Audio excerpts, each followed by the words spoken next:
overflowing with noise, shallow takes, and information that evaporates the moment you hear it. Selenius Media exists for one purpose: to give you depth.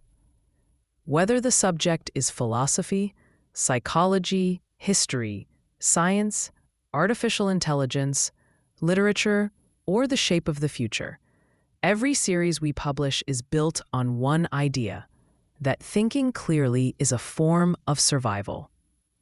If you enjoy this program, explore the rest of our library. Every show is designed to stand alone, but together they form a larger project, a guided tour of the forces, intellectual, emotional, political, technological, that built the world we live in and the world we're about to enter.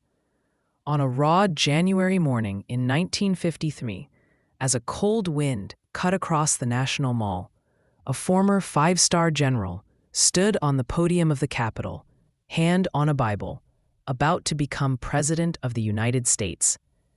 Dwight David Eisenhower, Ike, to practically everyone, was 62 years old, broad-shouldered, with the square, reassuring face that had stared out from war posters and newsreels throughout the 1940s. The crowds that lined Pennsylvania Avenue did not see a politician in the usual sense.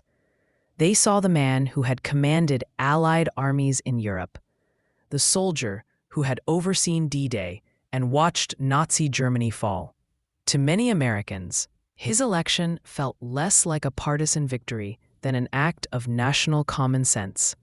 The country, weary of Korea and anxious about the Cold War, had turned to the general who had already led them through one global crisis. Yet the story that brought Eisenhower to that platform was not a simple march from battlefield to presidency. It began far from Washington and West Point, in a small, dusty Kansas town where a poor family raised 6 boys in a house that felt permanently on the edge of barely making it. Dwight Eisenhower was born in 1890 in Denison, Texas, but his real hometown was Abilene, Kansas, where the family moved when he was still a small child. Abilene was a cow town turned farm center on the plains, a place of wheat fields, muddy streets, and hard winters. His parents, David and Ida Eisenhower, were devout, disciplined, and chronically short of cash. David worked at a creamery. Ida ran the household with an iron sense of frugality. The Eisenhower boys slept in the same room. They shared clothes and chores, and the rough affection of brothers who were always half fighting, half protecting one another. From an early age, Dwight, known in the family as Ike, a nickname that stuck to all the Eisenhower boys in one form or another, showed more enthusiasm for sports and pranks than for schoolwork. He loved baseball and football. He organized neighborhood games, climbed trees, and occasionally found himself in trouble. But beneath the mischief lay a solid, steady character. He admired his mother's quiet strength and his father's stern honesty. He absorbed the notion that you should take responsibility for your own mistakes and never push blame onto others. Money was tight enough that college looked like a distant dream. Dwight graduated from Abilene High School in 1909 and took a job at the local creamery to help pay for his younger brother Edgar's education. But he also began to look for a way out of the narrow horizons of small-town life. A friend mentioned that the service academies, West Point and Annapolis, offered free tuition in exchange for military service. Eisenhower saw a route into a larger world. With help from a local congressman, he secured an appointment to the United States Military Academy at West Point, arriving there in 1911. West Point, in the early 20th century, was a place of rigid discipline and relentless rules. Eisenhower chafed at some of it. He picked up demerits for small infractions, played cards when he should have been studying, and sustained a serious knee injury playing football that ended any hope of a professional sports career. But he also learned the habits that would define his later leadership: an ability to size people up quickly, a knack for organization, and a calmness under pressure that made classmates trust him instinctively. He was not at the top of his class academically. He graduated in the middle, but he absorbed the professional ethos of the officer corps. Commissioned as a second lieutenant in 1915, Eisenhower expected, like many young officers of his generation, to see action in World War I. Instead, the Army assigned him to training posts in the United States. He organized tank units in Pennsylvania and Georgia, drilling recruits in the new technology of mechanized warfare. The war ended before he could join the fighting overseas. He felt disappointed, even guilty, worrying that he had missed his chance to prove himself in battle. That sense of having something still to prove would linger. During these early Army years, he married Mamie Dowd, the daughter of a well-off Denver family. Mamie was lively, social, and far more comfortable with parties and small talk than the sometimes reserved Ike. They married in 1916 and began a life that would see them shuttling from post to post: Texas, Maryland, the Panama Canal Zone, the Philippines. They had 2 sons. The first, little Dowd Dwight, died of scarlet fever at age 3, a loss that nearly crushed them. The second, John, lived and would later become a West Point graduate and Army officer himself. Between the wars, Eisenhower slowly climbed the ranks. He served under men who would shape his thinking. Fox Connor, a thoughtful officer in the Panama Canal Zone, introduced him to the complexities of coalition warfare and the history of European conflicts. Later, serving under General Douglas MacArthur in the Philippines, Eisenhower saw both the brilliance and the vanity of one of America's most famous soldiers. He learned from MacArthur's daring, but also made mental notes about the dangers of ego and theatricality in command. For years, his promotions were slow. The interwar Army was small, and advancement came by seniority as much as merit. Eisenhower reached his 40s, still a relatively obscure lieutenant colonel. It was only when the world lurched toward another great conflict that events finally caught up with his abilities. When World War II broke out in Europe and Asia, the United States remained officially neutral. But President Franklin Roosevelt began expanding the Army and planning for the possibility of entry into the war. Eisenhower's talent for staff work, planning, logistics, coordination, brought him to Washington in 1941. After Pearl Harbor, he was catapulted upward, first as a planner for the Army's Chief of Staff, George C. Marshall, then as a theater commander overseas. Marshall saw in Eisenhower a rare combination of strategic vision, organizational skill, and personal modesty.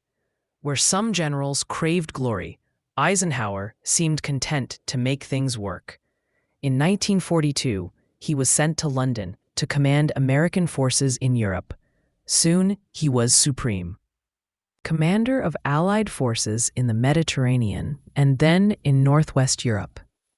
His job was less about tactical brilliance on a single battlefield than about orchestrating a vast alliance.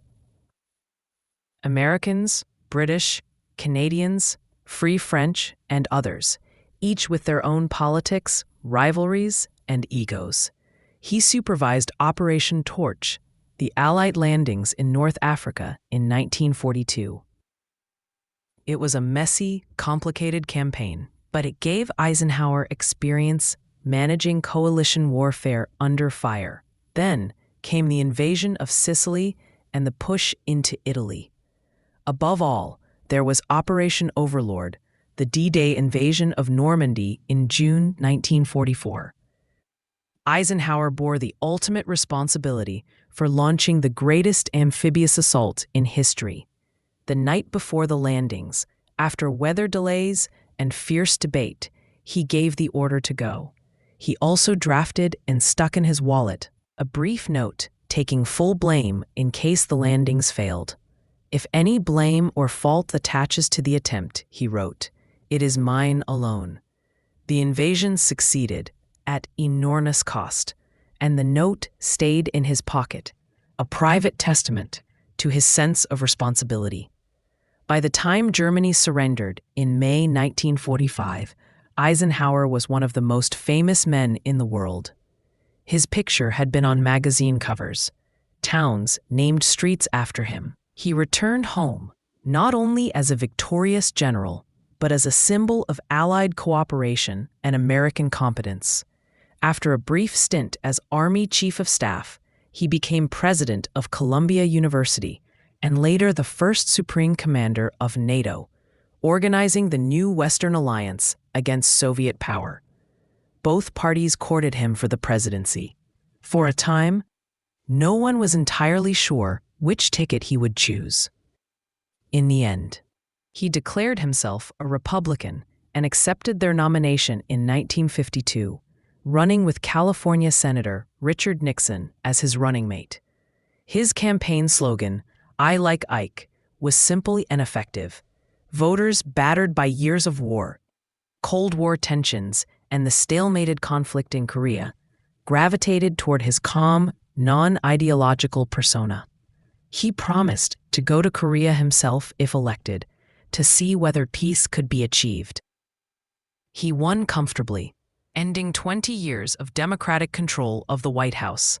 As president, Eisenhower faced a complex set of challenges, ending the Korean War, managing nuclear weapons and the arms race, containing communism without bankrupting the country, and guiding a society on the edge of transformation in civil rights and prosperity. His style was often misunderstood. To some contemporaries, especially intellectuals, he seemed disengaged, even simple. His language could be awkward, his syntax tangled. But behind the genial smile and the golf outings was a man who believed in careful delegation and quiet control. He ran the White House like the headquarters of a large military command. He let subordinates argue, then made decisions and expected them to be carried out. True to his campaign promise, Eisenhower visited Korea before taking office and concluded that the war had to end.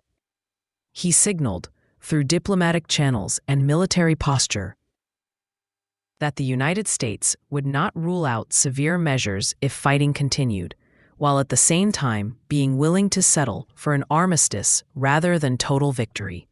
In July 1953, an armistice agreement was signed. The war ended not with a peace treaty, but with a truce line that still divides the Korean peninsula today. For Americans, the guns fell silent. The sense of endless stalemate eased. Strategically, Eisenhower believed that the United States could not sustain a huge standing conventional army indefinitely without undermining its own economy. His administration adopted what came to be called the New Look, relying more heavily on nuclear deterrence and air power while limiting ground forces. The doctrine of massive retaliation, articulated by his Secretary of State, John Foster Dulles, declared that the United States would respond to communist aggression with overwhelming force, possibly including nuclear weapons. The aim was to deter war by making its potential cost unimaginably high. At the same time, Eisenhower understood, perhaps better than many critics, the moral and practical dangers of nuclear weapons. He proposed in his Atoms for Peace speech at the United Nations that the great powers share nuclear technology for peaceful purposes and work towards some form of arms control. These efforts bore limited fruit during his presidency, but they showed a side of Eisenhower that later generations would recognize more clearly. A realist who had seen war close up and who wanted to prevent another global catastrophe. The Cold War, during his years in office, was not a series of direct clashes between American and Soviet armies, but a pattern of crises on the periphery.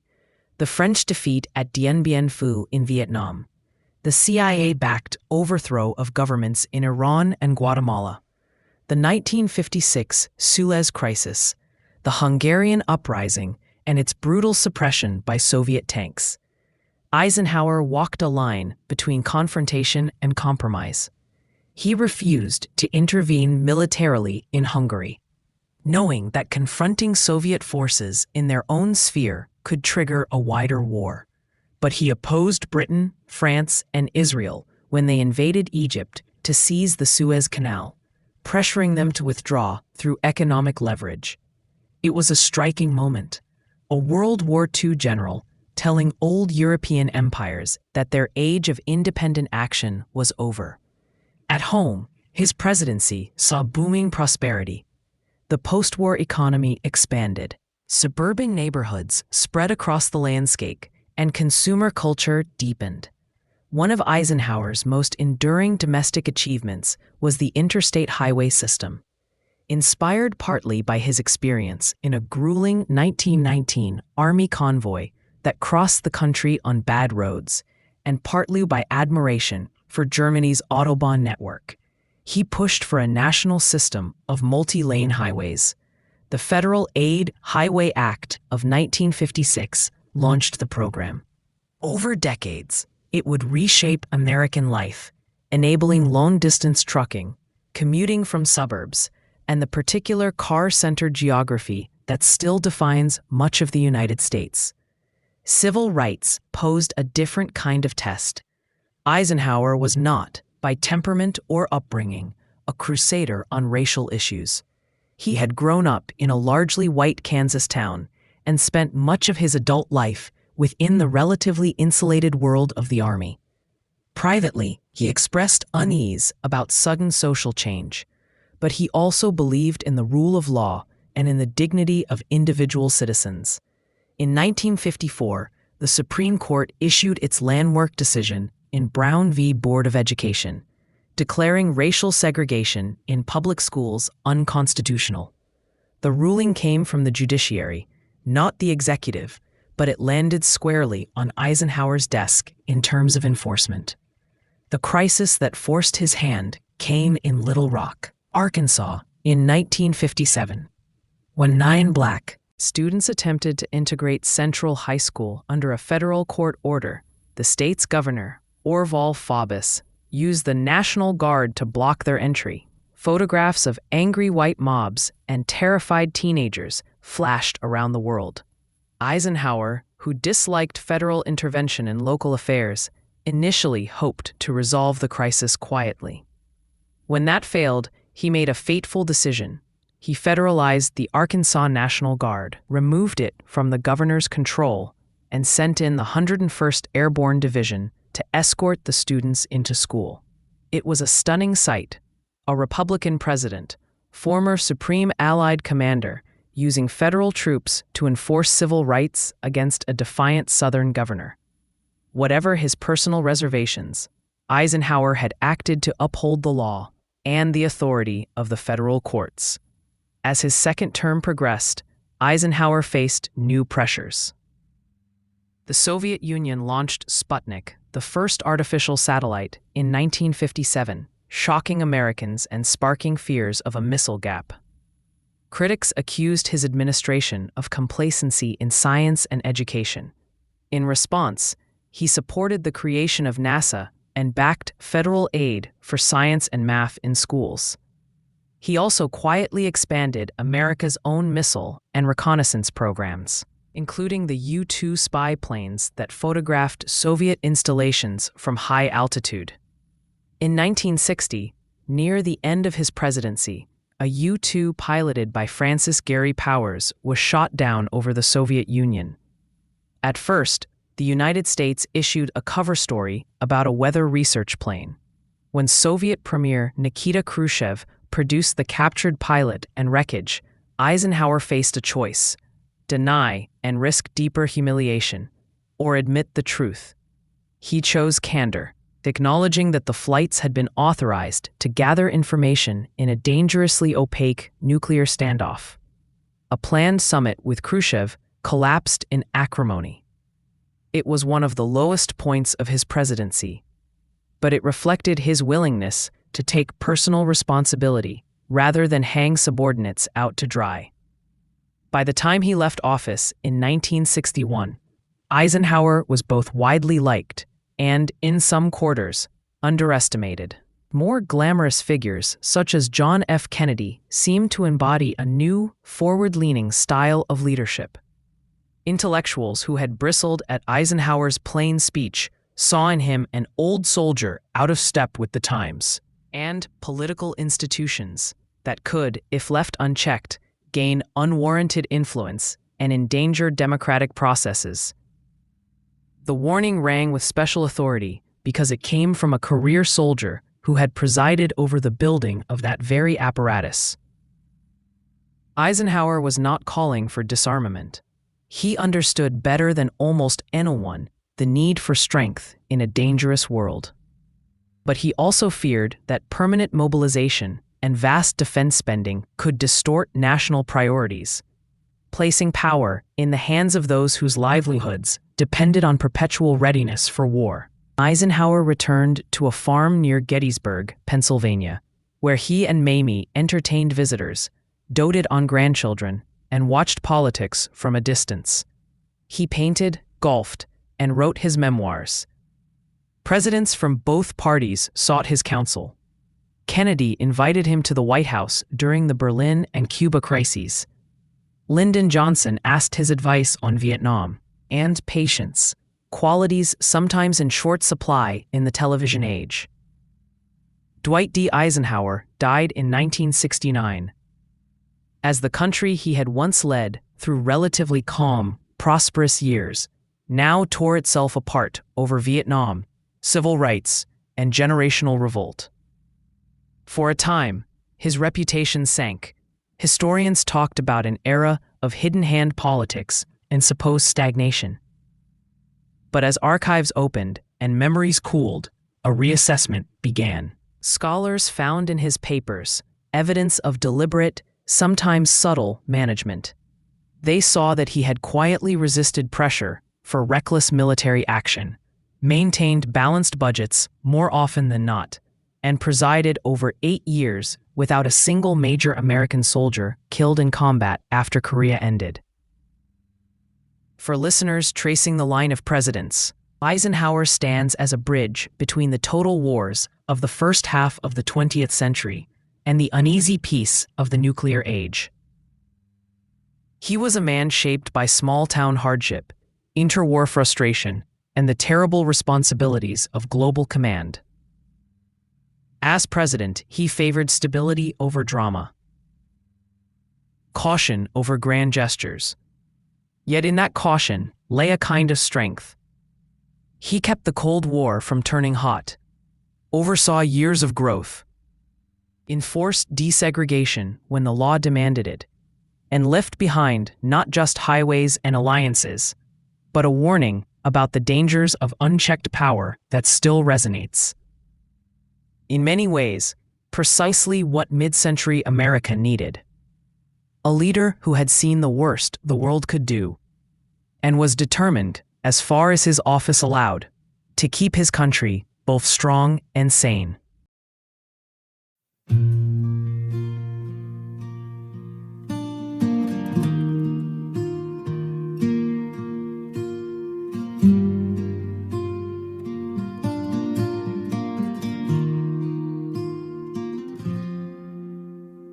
Midnight rails under silver moon, dusty boots on a winding road.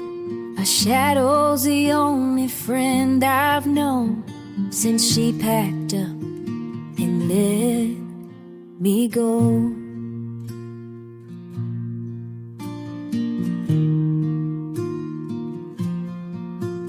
Empty whiskey bottle on the seat, her laugh still echoes in my bones.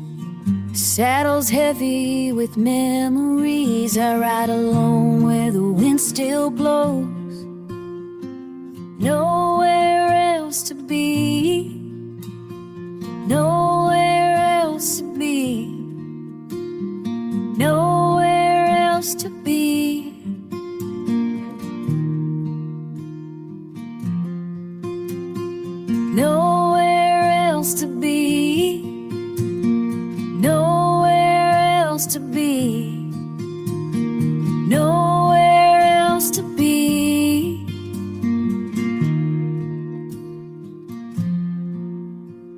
Sunrise paints the horizon gold, but it don't warm a lonesome soul.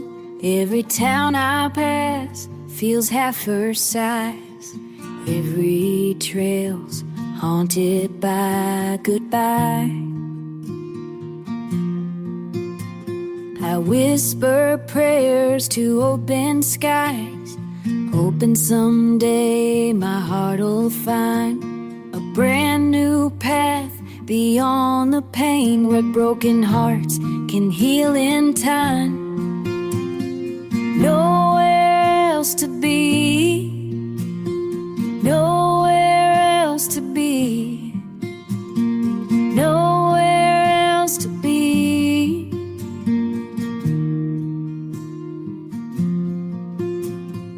Nowhere else to be, nowhere else to be.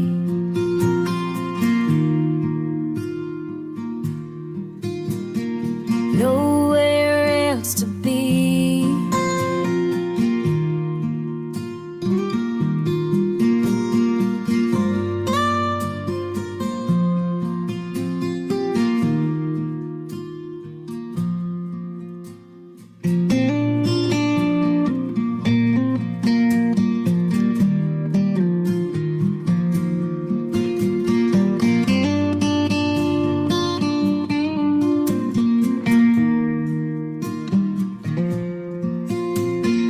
Nowhere else to be, nowhere else to be,